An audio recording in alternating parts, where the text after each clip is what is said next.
Será que já paramos para refletir sobre duas coisas? Primeiro, a bondade de Deus, a sua justiça, a sua graça, o favor que Ele nos tem concedido. E é claro, será que depois nós temos parado para pensar sobre a nossa soberba, a forma que nós temos andado e caminhado diante de Deus, quando Ele nos concede o seu amor, o seu favor, o seu poder, os seus livramentos, os seus justos juízos, e muitas vezes nós viramos as costas para toda esta gama de bondade de Deus e nos apegamos na nossa arrogância, na nossa soberba, nos nossos achismos, no nosso egoísmo. Será que nós já paramos para refletir um pouco sobre isso? Aqui no Evangelho de João, capítulo 3, a partir do versículo 16, nós temos algumas informações da palavra do Senhor mostrando justamente essas duas coisas: a bondade de Deus, a sua soberania, a sua supremacia, o seu desejo de nos perdoar, o seu desejo de nos abençoar, mas contraposto a isso está a soberba humana, o homem que rejeita todo e qualquer favor de Deus, toda e qualquer ajuda de Deus para que este mesmo homem caminhe de uma forma que engrandeça a Deus e seja assim agradecido a Deus por tudo quanto Ele tem feito, por todas as suas ações. Então aqui em João capítulo 3, a partir do versículo 16, nós vamos fazer uma leitura e é claro, nós vamos fazer algumas considerações em cima de alguns versículos para que nós possamos tirar algumas lições e nós possamos viver por intermédio dessas mesmas lições para as nossas vidas. João 3,16 a seguir diz assim: porque Deus amou o mundo de tal maneira que deu seu Filho unigênito para que todo aquele que nele crê não pereça, mas tenha a vida eterna. Porque Deus enviou seu Filho ao mundo não para que julgasse o mundo, mas para que o mundo fosse salvo por ele. Quem crê nele não é julgado, mas quem não crê já está julgado, porquanto não crê no nome do unigênito Filho de Deus. E o julgamento é este: a luz veio ao mundo, e os homens amaram antes as trevas que a luz, porque as suas obras eram más. Todo aquele que faz o mal aborrece a luz, e não vem para a luz, para que as suas obras não sejam reprovadas. Mas quem pratica a verdade vem para a luz, a fim de que seja manifesto que as suas obras são feitas em Deus. Nós temos o versículo, ou um dos versículos áureos da Bíblia Sagrada, a palavra de Deus aqui em João 3,16. O amor de Deus, a expressão deste amor, de uma forma muito profunda, muito sublime, muito límpida, muito justa, muito reta, muito direta. Em João 3,16, Deus diz assim: porque Deus amou o mundo de tal maneira que deu seu Filho unigênito, Ele deu o seu Filho. Não foi qualquer filho, foi o Filho unigênito, aquele que estava junto com Ele, para que todo aquele que nele crê não pereça, mas tenha a vida eterna. O intuito de Jesus vir a este mundo, vir a esta terra, é justamente salvar o homem, livrar o homem da maldição eterna. Então Deus, Ele envia o seu Filho, Jesus, nascido de mulher, conforme Isaías 7,14, Isaías 9,6, justamente para que nós não pereçamos. Observa a bondade de Deus, observa a graça que nos é concedida mediante Cristo. Então o texto diz que Ele foi nos dado para que nós não pereçamos, mas para que nós tenhamos a vida eterna. Porém, mesmo Cristo vindo a este mundo para sofrer, para padecer, é lógico deixar os seus ensinos, a sua doutrina, o seu modo de vida, o seu modo de viver, mas ainda assim, nós vamos ver nos versículos que se seguem que o homem, ele deixa de lado a bondade de Deus e ele se apega à sua soberba. Ele deixa de andar pelos caminhos que Deus institui e estabelece para andar segundo os seus próprios conselhos, segundo as suas próprias ideias. Versículo 17. Porque Deus enviou o seu Filho ao mundo não para que julgasse o mundo, mas para que o mundo fosse salvo por ele. Então Jesus, ele vem justamente para salvar o mundo, livrar o mundo da condenação eterna, da destruição. Mas, infelizmente, quantas pessoas estão deixando de lado esta oferta de salvação de Deus em Cristo, está andando cada um segundo o seu próprio caminho. O texto é muito claro, Deus envia Jesus não para condenar. Em primeira instância, Jesus não veio para condenar ninguém, tanto é que quando aquela mulher pega em ato flagrante de adultério, foi levada até Cristo, e é lógico, fazem alusão, trazem menção da lei do Antigo Testamento, e dizem para Jesus: mestre, olha, essa mulher foi pega em ato flagrante de adultério, a lei de Moisés nos diz para apedrejá-la, e tu o que dizes? Observa que Jesus ele tinha todo o poder e tem todo o poder tanto para condenar quanto para salvar. Mas eu acho interessante o que Jesus ele diz para aquelas pessoas que não têm pecado, atire a primeira pedra. Isso mostra a nossa decadência, isso mostra o quanto nós somos falhos, como somos pecadores.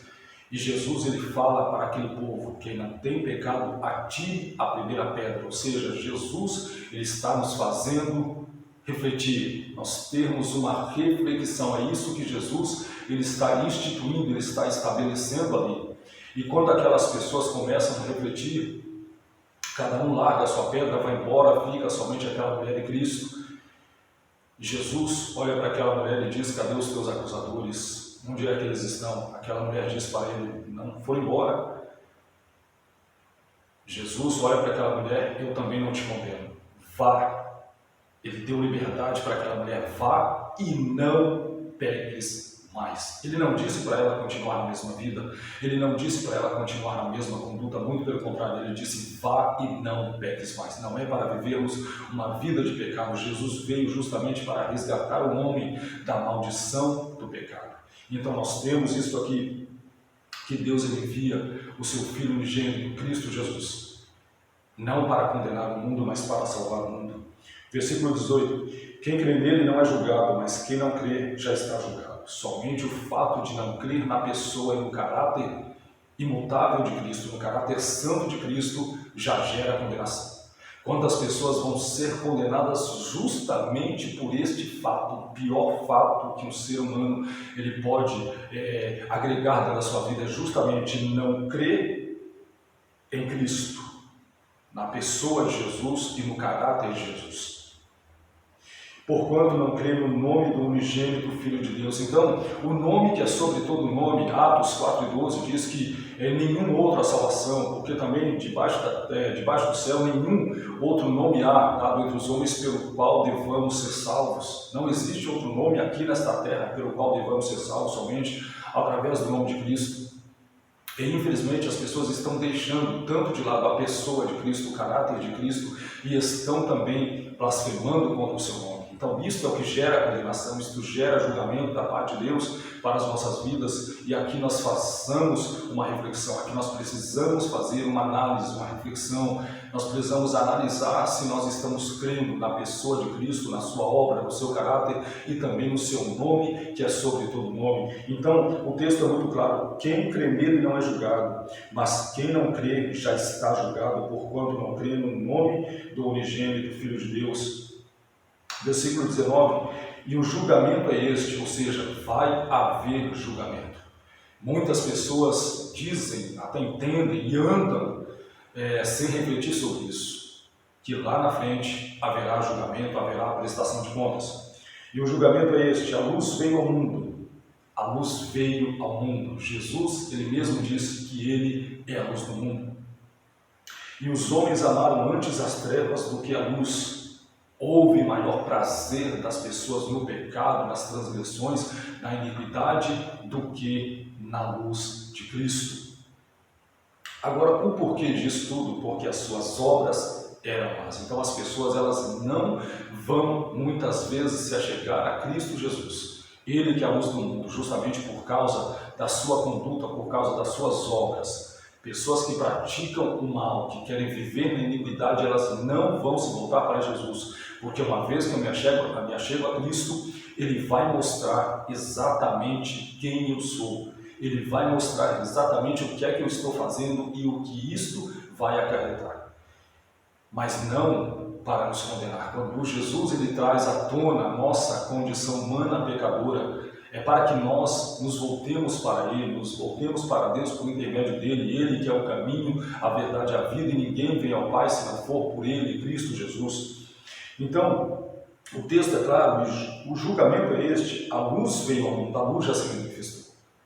Se a luz não tivesse vindo, se não houvesse a luz no mundo, tudo bem, as pessoas poderiam andar de qualquer jeito e não teria tipo de julgamento, mas não, agora não há justificativa que venha dar ênfase, venha dar valor ao pecado, às trevas, à iniquidade. Não, porque a luz já está aí, e a luz está condenando toda a ação maligna das trevas.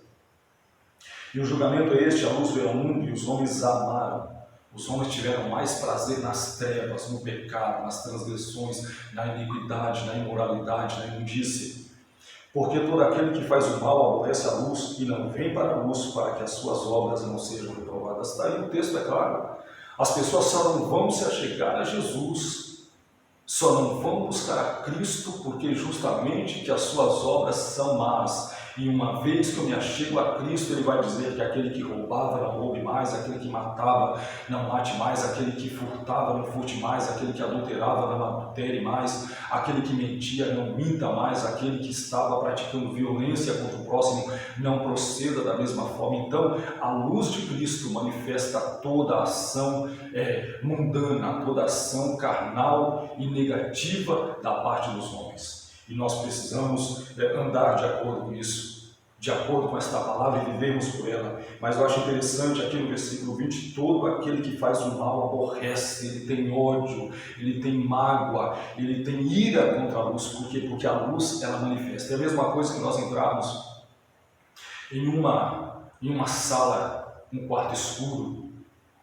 Nós não sabemos o que vamos achar, mas quando nós ligamos o interruptor, apertamos o interruptor, a luz mostra a condição daquele lugar, daquele local.